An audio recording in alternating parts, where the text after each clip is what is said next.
Jedi et bienvenue sur Star Wars Artefact. Mon nom est Dominique, alias Lord Doom, et aujourd'hui, on fait la revue du casque Phase 1 de Captain Rex.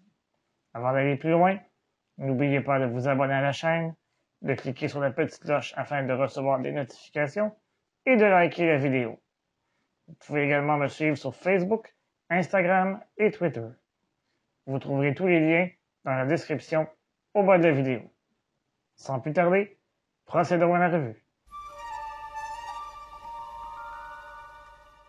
L'histoire derrière ce casque est un peu particulière. Vous vous souvenez de mon ami qui m'a vendu le casque Anovos de Stormtrooper du Premier Ordre? Eh bien, c'est lui qui m'a également vendu le casque de Captain Rex, dont on fait la revue aujourd'hui. Ce qui est merveilleux, c'est qu'il m'a coûté encore moins cher qu'un autre casque. Il se l'était procuré sur eBay il y a quelques années, et malheureusement, il a été incapable de retrouver le nom du fabricant. Le prix d'origine était de 250 $ US, soit 315 $ canadiens, ou 210 €. Regardons-le d'un peu plus près. À l'avant, on peut apercevoir la visière en forme de T, dont l'influence provient directement de la culture mandalorienne. Comme vous le savez tous, les clones ont été créés à partir de l'ADN de Jango Fett, un chasseur de primes mandalorien élevé sur Conquer Dawn. On y voit également des accents bleus qui reflètent les couleurs de la 501e Légion d'Anakin Skywalker. À la hauteur du front, on peut y apercevoir des yeux de jade, un symbole d'honneur de la culture mandalorienne. Sur les côtés, on y aperçoit de belles marques d'usure qui ajoutent au réalisme du casque. On peut également y noter 4 marques jaunes près de la tempe. La grille, au niveau du cou, sert de filtre respiratoire. Finalement, sur le côté droit, il y a le télémètre qui peut être placé dans 2 positions différentes. Malheureusement, la portion du haut s'est brisée dans le transport. Cependant, puisque je me sers de ce casque uniquement comme objet décoratif, nous avons pu le réparer à l'aide d'un peu de colle chauffante.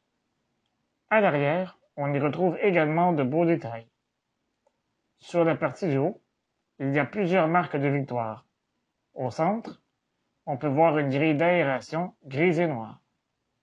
La raison pour laquelle j'ai eu un bon prix est à cause de cette fissure située sur le côté gauche du casque. Toutefois, après y avoir appliqué un peu de colle contact, la fissure nous donne simplement l'impression d'être une marque de guerre supplémentaire. De plus, puisque le casque est disposé de face, on ne voit pratiquement jamais ce petit défaut. Sur le dessus, la portion du centre qui ressemble à un mohawk est en réalité une antenne de type Comlink intégrée au casque. À l'intérieur du casque, le fabricant y a apposé un peu d'éponge afin d'y augmenter le confort.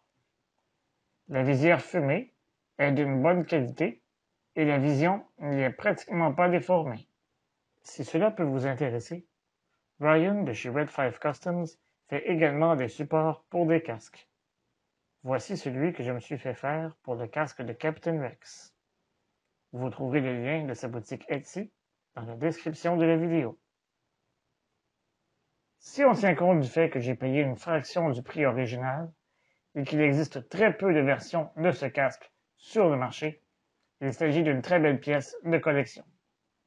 C'est en faisant l'acquisition de ce casque que j'ai décidé de me procurer la version Phase 2 du casque de Captain Rex. D'ailleurs, j'en ferai la revue au cours des prochains mois.